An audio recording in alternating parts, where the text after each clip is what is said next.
तो महादेव को निमंत्रण नहीं दिया, फिर भी सारे देवता जा रहे हैं गीत गाते हुए। माता सती ने पूछा कि प्रभु ये सब कहाँ जा रहे हैं? भगवान शिव ने कहा कि आपके पिता के यहाँ यज्ञ है। माता सती ने कहा कि प्रभु हम भी चले जाएं। भगवान शिव ने कहा कि माता पिता गुरु प्रभु मित्र के यहाँ बिना बुलाए जाना चाहिए, लेकिन यदि विरोध मानते हो तब वहां नहीं जाना चाहिए। आवत ही हर्षहि नहीं नैनन नहीं सने है, और तुलसी वहां न जाइए चाहे कंचन बरसे में। जहाँ विरोध हो वहां चाहे स्वर्ण की बरसात हो, उस बरसात में भी जाना नहीं। लेकिन बहुत देखिए सती माता समझ नहीं पा रही, क्यों? क्योंकि उन्होंने बहुत बड़ी गलती की। भगवान शिव का कहना नहीं माना, अब समझा रहे तो भी नहीं मान रही है। भगवान शिव ने कहा कि ठीक है, अब नहीं मानती हो तो गणों के साथ में भेजा, और जब भेजा तो सती मैया जाती है तो क्या देखती है? सारे देवी देवताओं का यज्ञ के स्थान में सबको स्थान मिला। सारे देवी देवताओं को, ब्रह्मा विष्णु महेश को छोड़कर भगवान शिव को आसन नहीं मिला। माता सती जब पहुंची तो दक्ष तो खुश की जगह, बेटी इतने सालों बाद आई, पिता को खुश होना चाहिए, लेकिन दक्ष जल उठे। माँ एक ऐसी होती है, माँ ने बड़ा स्वागत किया, लेकिन बहनें कैसे मिली? भगिनी मिली बहुत मुस्कुराता। देखिए हास करना तो अच्छा है, लेकिन किसी का उपहास ये अपराध है। किसी की मजाक, किसी की हंसी उड़ाई जाए अच्छी बात नहीं है। बहनें कैसे मिली? 4 दिन पति से लड़ाई हो जाए, जो बहनें चली जाती हैं मायके, तो 4 दिन बाद जब आपस में बहनों से लड़ाई होती तो क्या कहती बहन? बड़ी अच्छी होती तो अपने घर ना रहती। भाभी भी ये कहती, अगर बहुत अच्छी होती तुम तो अपने ससुराल में रहती, यहाँ क्यों आके रहती? नारी का जो सम्मान है वो ससुराल में, पति के घर में। विवाह के पश्चात उसका घर मायका नहीं होता, उसका ससुराल। इसलिए अपने घर में जो बहुएं हैं उनके लिए शिक्षा है कि अपने माता पिता भाई बहन की बड़ाई ससुराल में ना करें। ये बहुत बड़ी शिक्षा है। अपनी बेटियों को शिक्षा जरूर देना कि जब ससुराल जाना तो वहाँ सास की बड़ाई करना कि हमारी सासू माँ इतनी अच्छी हैं कि सब ध्यान रखती है, भले ही थोड़ा कम रखे, लेकिन तो भी क्या करना है? बड़ाई करना है। क्यों? क्योंकि रहना वही है।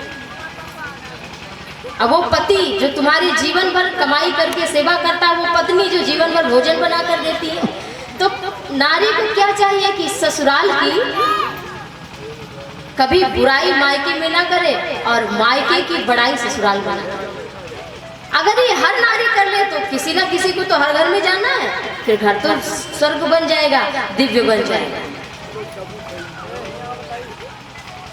तो यही हुआ सती जी का। सती जी पहुंच तो गई, पति का अपमान होने के बाद भी गई, और वहां क्या हुआ?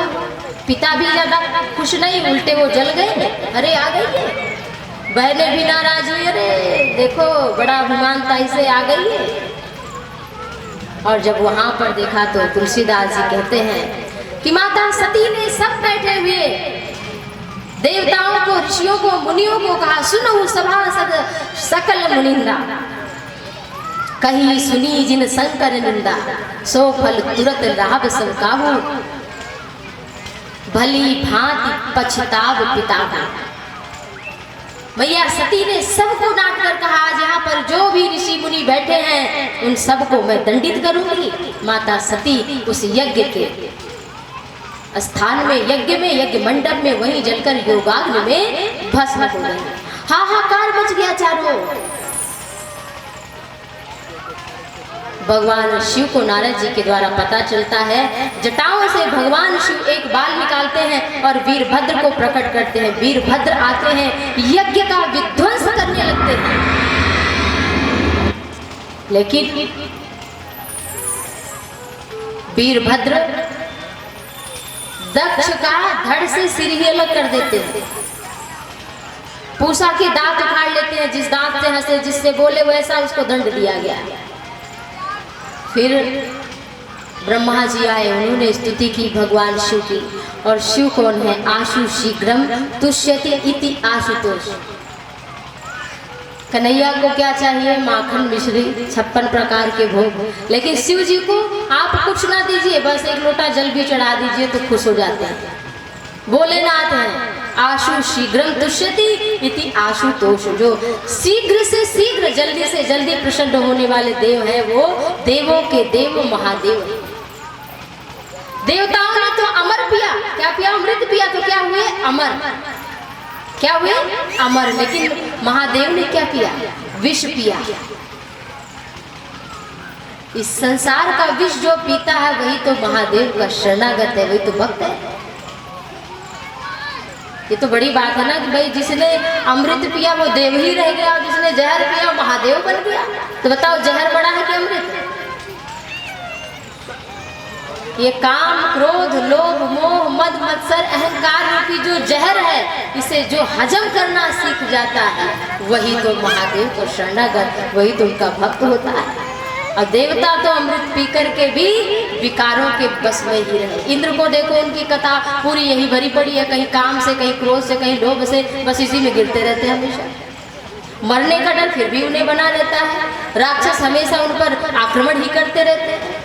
तो डर केवल हम मनुष्यों को नहीं है, डर तो देवताओं को भी है। बिना डर के जीवन कहाँ? निडर तो वही है जो श्री राम का परम भक्त है, जो भगवान का भक्त है। भगवान शिव की स्तुति हुई, भगवान शिव आए और ऐसे सर्जन, आज हम लोग कहते हैं बड़े अच्छे डॉक्टर हैं, उन्होंने ऑपरेशन किया और ठीक हो गए। लेकिन शिव कैसे सर्जन कि धड़ को ही सिर से जोड़ दिया और दक्ष जीवित हो गए। जो आवाज निकालते हैं भगवान शंकर के मंदिर में, वो इसीलिए बकरे का सिर लगाया, इसलिए आज भी लोग वैसी ध्वनि निकालते हैं शिव की प्रसन्नता के लिए। लेकिन सिर कटने का क्यों काटा गया सिर, और कोई अंग क्यों नहीं कटा? ते सिर कटु तुम्बरी समतूला जेन नमत हरि गुरु पद मूला। ये सिर क्या है? कड़वी लौकी है।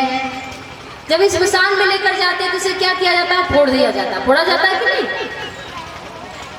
तो ये अगर झुकता नहीं है सिर तो कड़वी लौकी के समान बेकार, इसका कोई अर्थ नहीं। इसलिए जीवन में कोई भी अच्छा काम करे तो उसके लिए अभिमान नहीं करना चाहिए।